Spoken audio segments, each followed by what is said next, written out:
हस्तिनापुर में कुंती और पांडवों का आगमन तथा पांडु की अंत्येष्टि क्रिया।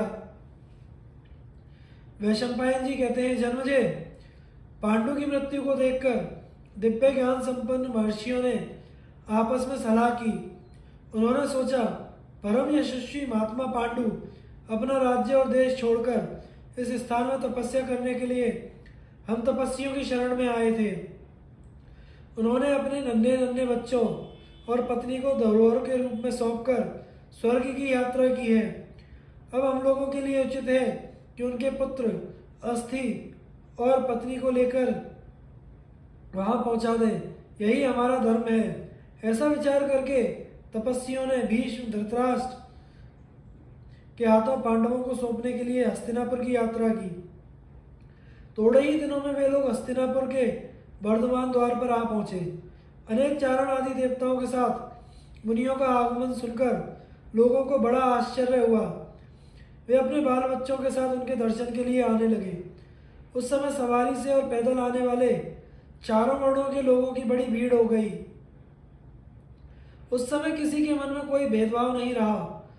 भीष्म, सोमदत्त, बालीक, धृतराष्ट्र, विदुर, सत्यवती, काशीराज की कन्या गांधारी और दुर्योधन आदि धृतराष्ट्र कुमार सभी वहां आए। सब उन महर्षियों को प्रणाम करके बैठ गए। भीड़ का कोलाहल शांत हो जाने पर भीष्म ने ऋषियों का सत्कार किया और अपने राज्य तथा देश का कुशल समाचार निवेदन किया।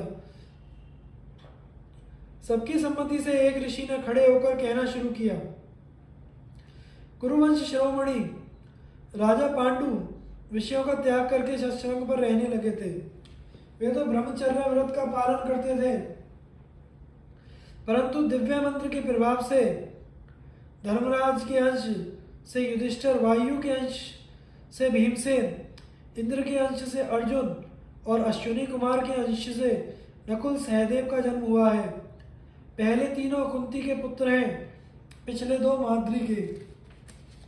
इनके जन्म, वृद्धि, वेदाध्ययन को देखकर राजा पांडु को बड़ी प्रसन्नता होती, परंतु आज 17 दिन की बात है कि वे पितृलोकवासी हो गए। माद्री भी उन्हीं के साथ सती हो गई। अब आप लोग जो उचित समझे वह करें। ये हैं उन दोनों के शरीर की अस्थियां और ये हैं उनके पुत्र। आप लोग इन बच्चों और इनकी माता पर कृपा रखें। साथ ही प्रेत कार्य समाप्त हो जाने पर राजा पांडु के लिए पितृमेध यज्ञ करें। इतना कहकर वे ऋषि और उनके सभी साथी अंतर ध्यान हो गए। सभी लोग इन सिद्ध तपस्वियों को गंधर्व नगर के समान दर्शन करके बड़े विस्मित हुए। अब राजा धृतराष्ट्र ने आज्ञा दी, विदुर, तो महाराज पांडु और महारानी माद्री की अंत्येष्टि क्रिया राजोचित सामग्री से कराओ। उनके लिए पशु, वस्त्र, अन्न, आवश्यक धन का दान करो।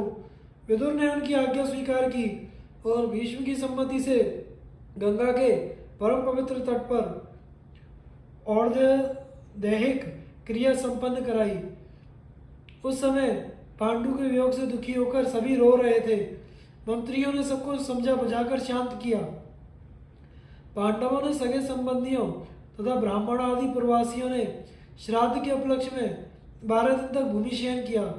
नगर में कहीं भी हर्ष का चित्र तक नहीं दिखाई दिया। कुंती, धृतराष्ट्र और भीष्म ने अपने बंधु बांधवों के साथ मिलकर राजा पांडु का श्राद्ध किया, ब्राह्मणों को भोजन कराया, दक्षिणा में बहुत से रत्न तथा अच्छे अच्छे गांव दिए। सूतक समाप्त हो जाने पर सब लोग हस्तिनापुर लौट आए।